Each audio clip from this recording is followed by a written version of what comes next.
Season 2023 has finished. I'm going to be ranking how every AFL coach did in the season 2023 compared to expectations. So I'm not ranking the coaches in isolation. I'm ranking them based on how they did. Starting off with Chris Scott. How did Scott do in 2023? Not too well. Obviously, grand final, straight back down. It has to be a D for me. I thought the experience of him and the players at the end would take them over the line to the finals, but they let some big games slip against some opposition around them. So obviously, Chris Scott would be severely disappointed with his performance. I think that's the second time he's not made finals whilst he's been in charge of Geelong. Maybe third, but I'm pretty sure it's just the second time. So overall, pretty poor season. Craig McRae, coming from Richmond, as I always say, he gets an S. Brilliant coach. I thought the other coaches would sort of find him out, learn how to counteract his style, how to combat it. But as evidently, winning the flag predominantly means that no coaches could get past you. Fabulous year for him. John Longmire. Now, it's obviously not just where the team finishes. It's also how I think the coach did, how they dealt with adversities. There is a difference between ranking the coaches and the team in general. I think injuries really did hurt them. You look at defensively, they lost both McCartans. Losing your two key defenders for the majority of the year will always,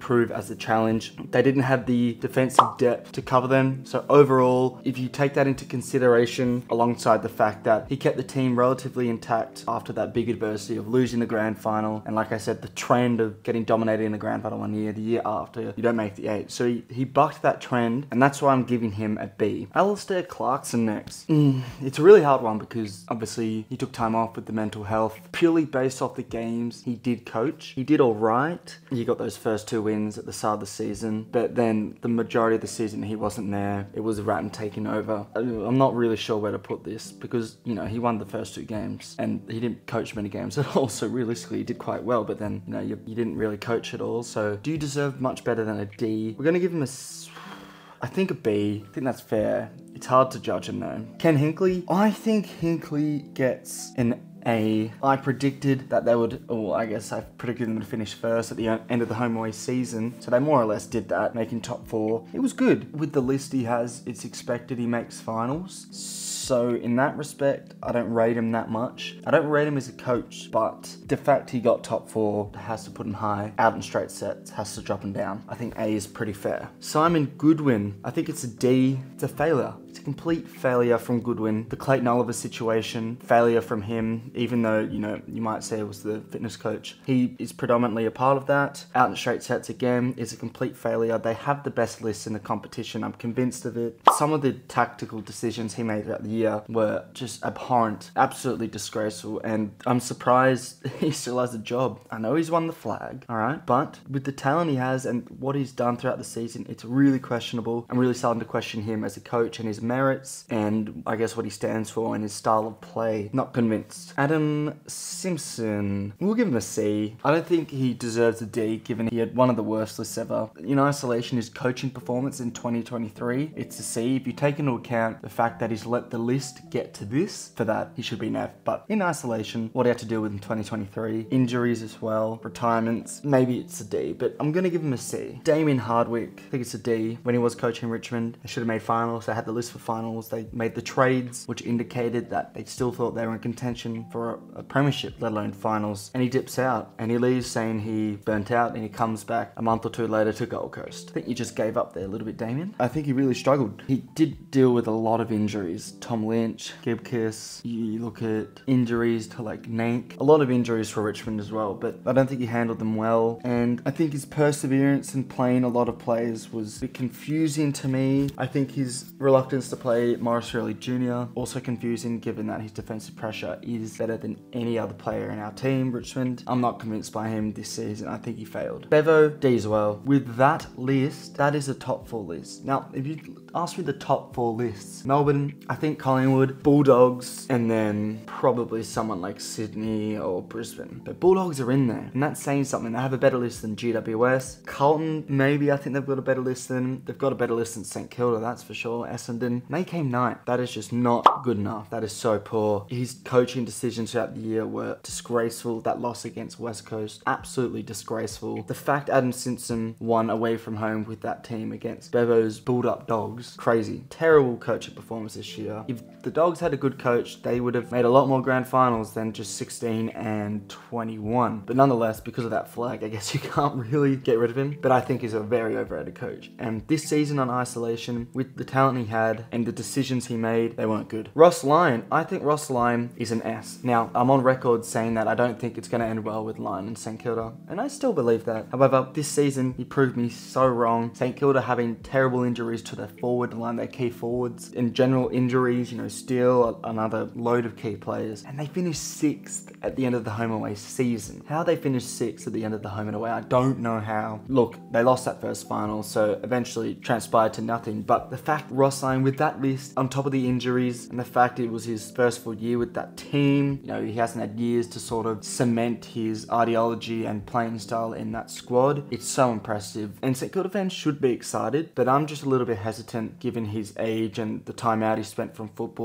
Has football changed a lot since he left Fremantle and now gone to St Kilda? Nonetheless, his coaching this year was superb, and I think tactically he was just out of this world. Chris Fagan, I was a big fan of Chris Fagan this year. I'm giving him an S. He improved the team to a grand final. We improved them to a grand final. That's pretty much it. They had been stuck at prelims for years, and they finally get past that barrier, losing by a kick. So it's very unfortunate. That game could have gone either way. Overall, really happy with this coach. Not happy with it, but because obviously I want all these coaches to fail, except Richmond ones. But you're a Brisbane fan, you'd be really happy with his coaching. I feel like Brisbane went very under the radar. They prepared well for finals. He timed it a lot better, and that's down to his coaching. I don't think they have the second best list in the comp, which is a compliment to him because he got them to be the second best team in the comp. So Justin Longmuir, oh, this one's injuries, expectation. I'm putting him in F. It was a failure of a season, let's be completely honest. I tipped them to finish 5th place. So Wrong, Darcy, Brayshaw, young talented Brody as well, young talented mids. You know, the core was looking good. Their key forward stops were a bit dodgy, but I thought defensively they had it there. Their small forwards, Lockie Schultz and others, Walters, 5 experience. I thought they had something there. Luke Jackson bringing him in. Don't know what happened. Like every other team, injuries curtailed their season, but that's not an excuse for finishing in 5th last, especially given the fact that West Coast and North Melbourne and Hawthorn are all in rebuilds. So realistically, they finished 2nd last in front of Gold Coast. They're not in a rebuilding phase. They should be fighting for finals. Brad Scott, I think Scott gets an A. I really rate Brad Scott. I think he's one of the best coaches in the league, despite not winning anything at North Melbourne. Said it before, he had no resources at North Melbourne, so he did phenomenal there. Essendon have got a great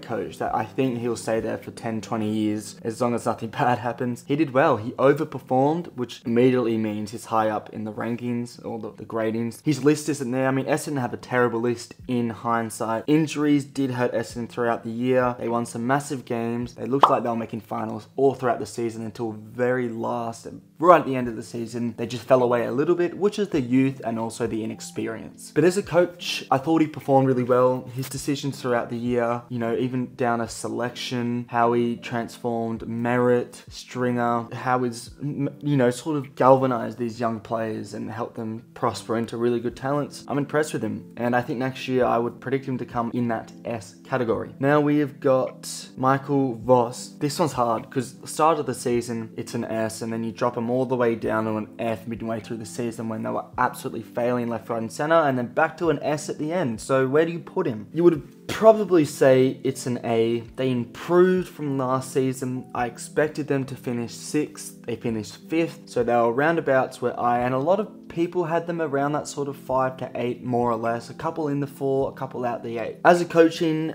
performance, he really struggled when Carlton dipped in form and he looked, you know, devoid of ideas. However, he proved us wrong. He galvanized the team. No coach had it harder at the time than this guy. Well, maybe Simpson did, but the fact he got Carlton out of that complete dip of form and they peaked toward the prelim, which they did really well in as well. Look, they were never going to beat Brisbane in Brisbane, but they performed really well in hindsight. Overall, for me, I think an A is pretty worthy. Sam Mitchell. I did not rate Sam Mitchell before this season. However, well, he's proved me wrong, that's for sure. Now, for me, it's a debate whether you put him S or A. I think he's been one of the best coaches this year. Given the list, I had them finishing dead last in my preseason predictions, which are on TikTok, FTFooty, follow it. However, proved me absolutely be wrong. Fair fucking play to him. He's got the young squad, that young talent. They're performing great. A little bit like Brad Scott, but the list is a lot worse. And yes, they only came third last, but I believe they got 28 points, which is 7 wins? Yeah, 7 wins. So in hindsight, 7 wins out of 24 games. That's a win every that's basically 1 in 4, a little bit better, which is really impressive. I thought it'd be scrapping it down in the wooden spoon, but clearly he belonged and that team belonged in that sort of category, very much outside the 8 but nowhere near the wooden spoon, which is a lot better than what I thought. I just thought his coaching performances were really good, very impressive. Tactically, I thought he impressed me a lot throughout the year. A lot of his decisions as well, cutting a lot of experience, you thought that would very much affect them negatively. However, they seem to rise up to the occasion. Matthew Nicks, look, I say this in hindsight, they should have made finals with that Ben Keys goal against Sydney. However, they didn't. That's not his fault. I'm going to sort of look at this like they should have made finals. I did not predict them to get anywhere near making the finals. However, they didn't. I think it's an S as well. You might be surprised by that, but they finished 10th place, should have made finals. Like I said, with that list, it's quite impressive, but I think coaching-wise, he has proved himself to be a top coach. You know, until this year, he wasn't proven. He was finishing sort of 4th last, dead last, blah, blah, blah, blah, blah. Yeah, now he's definitely proven himself as a mainstay in the coaching realm of the AFL. As a coach, he performed brilliantly. The decision to make Jordan Dawson captain, the list decisions, maybe S is too generous, but I rate him as a coach and what he did, especially given the expectation was not the 8. However, next season's going to be interesting. Now that there's expectation on him to make the 8, could be a little bit different. Stewie Doo, I'm going to give Stewie Doo a C. You might be thinking, it has to be an F. He got sacked. I do not agree with the sacking whatsoever. The sacking only happened because clearly Gold Coast were given an indication that Damien Hardwick would leave Richmond and come to them if the spot was available. So Gold Coast obviously obliged and said, fuck off Stewie Doo. We're being promised Dimmer. And if you promise Dimmer, Clarkson, Scott, Chris Scott, any of those coaches, you get rid of your current coach for them. Let's be real. I didn't agree with it. I think Stewie Doo is a great coach. As a Richmond fan, I really want Stewie Doo at my club. Adam Uze, you know, he hasn't coached before, so can't comment on him, but I really want Stewie Doo. I think he's a phenomenal coach. If he wasn't sacked and he played the year out, I would give him an A, maybe a B actually. Yes, his coaching performances, his team performed relatively poorly, but what do you expect in the Gold Coast? You can't expect anything different. And Adam Kingsley, this is an S for Kingsley. Easiest S you'll give alongside Fly, McRae.